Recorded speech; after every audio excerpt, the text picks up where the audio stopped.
어느 정도 일단 단기 고점이라고 판단을 하는 것 같아요, 제가 볼 때.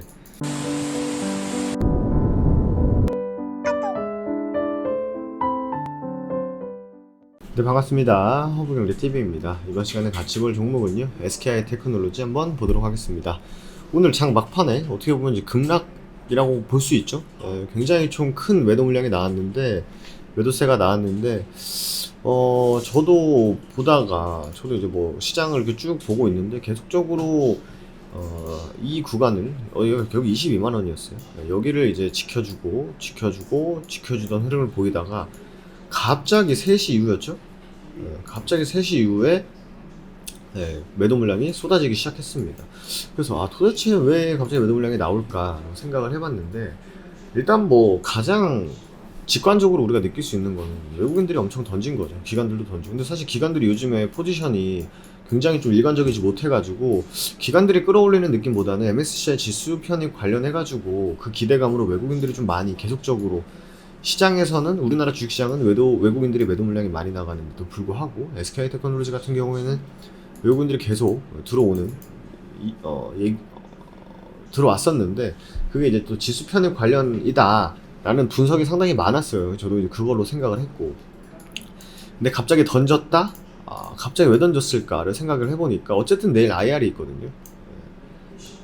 내일 IR이 있어요. 그럼 거기 보통 제가 예전에 시즌이라는 종목 영상을 찍을 때, 시즌인지 신풍주역인지 IR을 했는데, 보통 여러분들 IR 하면 별 얘기가 안 나오면 그걸로 좀 심리가 많이 무너지는 경우가 있다, 그래서 매도 물량이 좀 나오는 경우가 있다 하는데, 그것 때문인지 아니면 설령 MSCI 지수 편입이 불발된다? 그럴 가능성. 그리고 11일 날 보호에서 풀리죠. 상장된 지 지금 이제 3개월 넘어가죠, 이제. 그거에 대한 이제 기대감이 좀 반영이 된 게 아닌가, 여러 생각을 해봤어요. 어쨌든 이제 그 마법의 단어죠. 선반영이 다 됐다. 뭐 실적에 대한 선반영, 뭐 MSCI 지수 편입에 대한 선반영, 보호에서 풀리는 거에 대한 빠른, 어떻게 보면 좀 대응, 이런 복합적인 이유가 있다라고 생각이 되는데, 결국 실질적으로 가시화된 건 아무것도 없어요. 아무것도 없습니다만, 사람들의 결국 주식은 굉장히 예민한 시장이기도 하고, 사람들의 뭐가 중요하다? 심리가 굉장히 중요하기 때문에, 여러분들 삼성전자가 굉장히 좋은 회사임에도 불구하고 반년 넘게 지지부진하게 움직이지 않았습니까? 그런 것처럼 심리도 굉장히 중요합니다. 그렇기 때문에 뭐 여러 생각을 또 하면서 또 보게 되는데, 어쨌든 뭐 신고가를 만들어주고, 신고가를 21만원을 뚫고 22만원을 안착하는 듯 하더니, 오늘도 사실 시세를 주다가 빠진 거거든요. 어느 정도 일단 단기 고점이라고 판단을 하는 것 같아요, 제가 볼 때. 단기 고점이라고 판단을 하는 것 같고, 사실 뭐 이 기업의 뭐 전망이라든지 뭐 기술력이라든지 이런 부분에 대해서 의심하는 사람은 사실 아무도 없죠. 아무도 없는데, 이제 어쨌든 매물이 없는 신고가 부분이기도 하고, 만약에 추가적인 상승이 없고 보호해서 물량이 풀린다면, 만약 그거는 또 패대기 맞을 수 있기 때문에 미리미리 손 빼는 사람들도 있을 거고, 그리고 설마 혹여나 MSCI 지수 편입이 안 된다면, 거기에 대해서 그 기대감으로 그 기대감으로 매수했던 외국인들이 던지기 시작하는 거라면, 여러 또 생각을 하게 되네요. 그래서 어쨌든 내일 IR에서 무슨 얘기가 나올지에 대해서는 이제 뭐 결과물이 나오거나 아니면은 뭐 PDF 파일이 보통 나오거든요.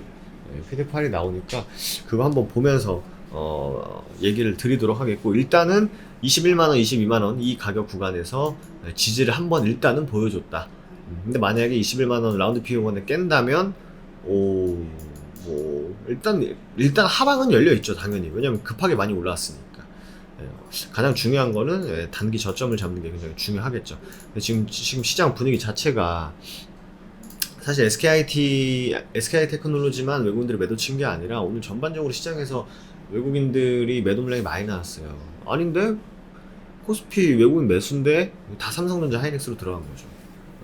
그렇기 때문에 지금 시장 상황이 굉장히 좀 변덕스럽고 변동성이 굉장히 강한 시장이다라는 거를 염두를 해두시고, 어떻게 봐야 된다? 좀 보수적으로 볼 필요가 있다라는 말씀을 좀 드리도록 하겠습니다. 그래서 이 종목에 대한 문제라든지, 종목에 대한 기사, 악재, 호재 이런 건 아직 없었던 것 같아요. 결국 말씀드린 대로 영향을 미쳤던 거는 심리다 이렇게 보시면 될 것 같아요. 실질적으로 뭐 기관 외국인 쌍끌이 매도가 나갔고 16만 주 개인 매수만 있었기 때문에 아마 막판에 이제 많이들 흔들리셨을 거다 생각이 돼요. 그러니까 여기서 잠깐 그냥 뭐 시장 올라가나 뭐 잠깐 기대감 올라갔다가 하루 종일 지지부진하다가 이제 막판에 던진 거는 시장가로 외국인이라든지 기관들이 던졌겠죠. 그럴 가능성이 매우 높다. 근데 뭐 종목이 왔다 갔다 하는 것보다는 제가 볼 때는 다른 이유가 있거나 아니면 심리적인 문제가 좀 있었다. 단기 고점에 대한 피로도일 수도 있고요. 아니면 제가 말씀드렸던 뭐 MSCI 지수 편입이 혹여나 불발되거나 아니면 내일 IR에 대한 기대감이 선반영돼서 뭐 별 얘기 나오겠어 라고 하는 사람들이 먼저 던졌거나 여러 가능성 열어두고 대응을 하시는데 초점을 두시면 되실 것 같습니다. 오늘 힘든 시장, 그러니까 7월부터 사실 7월 중순부터 굉장히 힘든 시장이에요, 여러분들. 뭐 개인 투자자분들 대응하기도 힘드시고 진짜 약간 뭐 휴가철인데 휴가 가가지고 마음 편히 뭐 휴가도 못 가죠, 사실. 그래서 시간 좀 있어도 주식시장 보고 있는데 주식시장 재미도 없고 이런 상황이 좀 이어지고 있지 않나 생각이 됩니다. 이럴 때일수록 뭐 또 시간 있을 때 내 종목 어떻게 할지, 내 종목 대응 어떻게 할지 뭐 시나리오 세우고 대응 좀 찾아가면 더 건설적인 시간이 되지 않겠습니까? 네, 저희 홈페이지 한번 오셔가지고 카카오톡 아이디 HBTV 천사로 친구 추가 한 번씩 해주신 다음에요. 저희가 뭐 카카오톡 친구 추가만 하셔도 다양한 뭐 주식하시는데 도움되는 자료들 많이 보내드리고 있습니다. 그렇기 때문에 카카오톡 친구 추가 한 번씩 해주시고 추가적으로 저희가 SKI 테크놀로지 관련해가지고 궁금한 점이 있다. 이런 게 좀 궁금하다 하시는 분들은 친구 추가하신 다음에 말씀 질문 남겨주시면 제가 그 부분 반영해가지고 영상 찍는데 참고하도록 하겠습니다. 아이디로 추가하셔야 되고요. 아이디로 추가 HBTV 친구 추가 해주신 다음에 메시지 남겨주시면 되실 것 같습니다. 오늘 하루도 고생 많으셨고요. 저는 또 내일 인사드리도록 하겠습니다. 감사합니다.